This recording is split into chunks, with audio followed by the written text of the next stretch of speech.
नमस्कार दोस्तों, आप सभी का स्वागत है मेरे YouTube चैनल भोजपुरी पेज में। दोस्तों, आप लोगों में से बहुत सारे लोगों का कमेंट आ रहा था कि आजकल खेसारी लाल यादव जी का खेसारी म्यूजिक वर्ल्ड चैनल से एक भी गाना सुनने को नहीं मिल रहा है।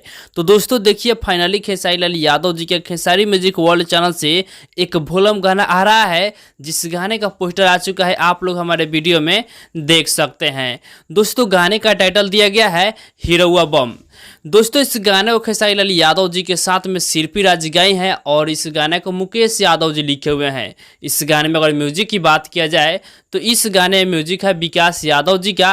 और आपको बता दें, ये गाना बहुत ही शानदार गाना है, क्योंकि इस गाने को जो गीतकार हैं वो मुकेश यादव जी है। और मुकेश यादव जी जो भी गाना लिखते हैं वो गाना काफ़ी ज़्यादा सुपर डुपर हिट होता है। इनका लिखा हुआ गाना एक जरूर सुने होंगे, जिस गाने का नाम है दरिया बढ़िया लागेला। और तो आप लोग समझ सकते हैं कि ये भी गाना कितना बवाल करेगा। तो आप लोग तैयार है इस गाने को सुनने के लिए। खेसारी म्यूजिक वर्ल्ड चैनल पे बहुत जल्द आप सबके बीच में रिलीज किया जाएगा। तो फिलहाल का यही अपडेट है। आप लोग इस गाने को सुनने के लिए कितना ज़्यादा एक्साइटेड है कमेंट में बताइएगा। और इसी के साथ हम इस वीडियो को समाप्त करते हैं। आप लोग इस वीडियो को लाइक कीजिएगा, शेयर कीजिएगा और चैनल पर नए हैं तो सब्सक्राइब जरूर कर लीजिएगा, क्योंकि इस चैनल पर भोजपुरी इंडस्ट्री का हर एक अपडेट सबसे पहले आपको मिलेगा।